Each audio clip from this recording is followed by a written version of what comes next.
Hey guys, welcome to the Massive Iron Channel. I'm Steve Shaw. In this video, we're going to talk about frequency training and body part splits. Welcome to 2021. Frequency training might be dead. Your worst nightmare, body part splits, might be the way to go. Welcome to 2021. Before we get into that topic, if you have any questions or comments, drop them down below. The best topic ideas I turn into videos just like this. So we're going to dive into this, share some screenshots, and this is legit. This is not crap. We got some science from Brad Schoenfeld, and I am actually going to have Paul Carter on Monday to discuss this. We nailed down a time. So I was sitting around on New Year's Eve perusing my Instagram inbox, and I had a message from Robert Chinetsky, this guy, that guy, the supplement engineer. So, Robert, you sent over what? What did you slide into my DM box with? It was a infographic that was uploaded to Brad Schoenfeld's channel discussing, it was a clip from his latest hypertrophy textbook, basically discussing, hey, here's the interplay and the relationship between training frequency, volume, and muscular adaptations or gains. So it was New Year's Eve, and I won't lie, I was a couple beers deep. And well, actually, I was hitting the whiskey, doing a whiskey drink for the New Year's Eve, and I'm looking at it and trying to figure out, and I'm thinking that says that bro splits and body part splits are probably the way to go. The meta-analysis, and then Roberts, I'm going to share the screen here. I saw this comment, this exchange between Paul Carter and Brad Schoenfeld. Basically says, I love this. I love this one. And the meta-analysis that shows when volume is equated, for there's no benefit in training a muscle multiple times a week. When volume is equated for, there's no benefit in training a muscle multiple times a week. After many years of natty bros making fun of bro splits. So, wow, all the years I've spent saying it doesn't really matter how you train over the long run, as long as you are consistent and get stronger than you are now. Could this be the real deal? Was I actually correct? A lot of people call me bro scientist over the years. I'm just going to say, Robert, Brad Schoenfeld went on to say more research coming soon showing split routines are at least as effective, if not more so. Okay. Robert, what does this all mean if a volume is equated for? Yeah, so this is all in reference to a 2019 meta-analysis between Brad Schoenfeld, Jozo Grigic, and James Krieger titled, How Many Times Per Week Should a Muscle Be Trained to Maximize Muscle Hypertrophy? A Systematic Review and Meta-Analysis of Studies Examining the Effects of Resistance Training Frequency. And it basically concluded that, it says, in conclusion, there is strong evidence that resistance training frequency does not significantly or meaningfully impact muscle hypertrophy when volume is equated. Thus, for a given training volume, individuals can choose a frequency per muscle groups based on personal preference. So we discussed this a little bit earlier before jumping on, understanding what equated is. If you have somebody doing 5 sets per week, and if you're doing a study where you have somebody doing 5 sets per week and then somebody doing 10 sets per week, where would that lead us to believe?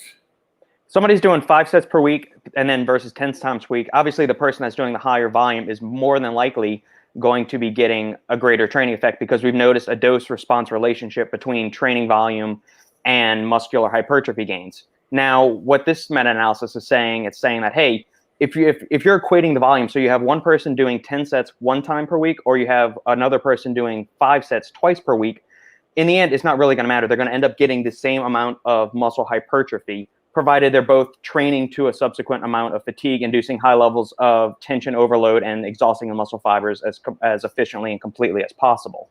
So then at that point, it boils down to personal preference. Are you able to commit to pushing 10 hard sets in a workout, or are you somebody that maybe fatigues early or mentally checks out and you can't push yourself as hard on, sets 6, 7, 8, 9, 10 to where you would benefit personally and have an overall higher quality of work by splitting that 10 sets across 2 workouts and going that way? So, over the years, and I'm sure we've we've talked about this in our live videos, probably hundreds of times. We've talked about weekly volume, and it doesn't really matter. Split it up how you need it. And in the long run, I brought up the fact that in my time in the industry, and that's been quite a long time in my time in lifting and all those I've crossed paths with, I brought up the fact that probably 98, 99% of those I've interacted with have built the majority of their muscle mass on body part splits. And, that is what it is. That has taught me that, along with natural potential, that it really doesn't matter how you train as long as you are consistent, get a lot stronger than you are, use a reasonable amount of volume, and don't overthink this stuff. So, laying all my big juicy testicles on the table like that before we have a meta-analysis, I will say I'm quite relieved to find out that what I have been preaching over the years is actually true. Robert, do you have a screen share? Anything else you want to add about this meta-analysis? Yeah, I'll just pull it up. And here's the last thing it said is that, there've been studies over the years that show that higher frequencies were associated or led to greater hypertrophy, but those were studies in which they weren't equating the volume. And, Schoenfeld and colleagues kind of touch on that here, where it says meta-regression analysis of non-volume equated studies showed a significant effect favoring higher frequencies, although the overall difference in magnitude of effect between frequencies of 1 and 3+ days per week was modest. So even when you have non-volume equated studies, that trended to the higher frequencies, but that's because higher frequencies ultimately led to more volume. So the people training less frequently accomplished less volume in the week than the people that were training more frequently. But when we equate the volume, frequency kind of gets pushed to the wayside, which again shows that intensity and volume are going to be a greater dictator of hypertrophy and muscle gain than frequency is. One of the on the infographic on Schoenfeld's Instagram, it basically said that the more volume you do, it's basically probably easier to manage that volume with frequency. That doesn't make it better than body parts training. Is that correct? Correct. Yeah. So the main benefit of frequency training is volume management, and we're not telling anybody not to do full body work. We're not telling anybody not to do A/B splits. Many of my clients use A/B splits. What we're really saying here is it doesn't matter. It doesn't.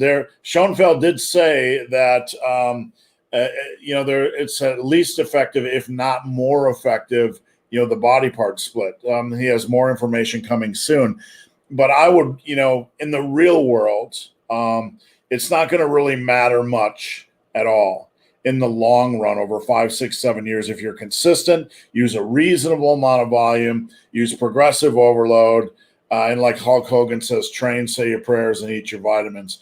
Robert, anything to add to this? Yeah, just remember that when we're discussing studies, especially with meta-analyses, we're talking about averages here. So what's the overall trend in the data? You're going to have outliers or people above the average and below the average. So, maybe some people will respond better to higher frequencies, but the overall trend is that for the vast majority of people out there, the averages are showing that training frequency doesn't really affect things as much as volume and intensity is going to train things. So if you're somebody that can't handle doing 10 sets for a given muscle group in a given workout, 10 hard, high quality sets, then you're going to be somebody that benefits from increased training frequency, because that's going to allow for better fatigue management and overall higher quality of work by dividing up your volume across the week.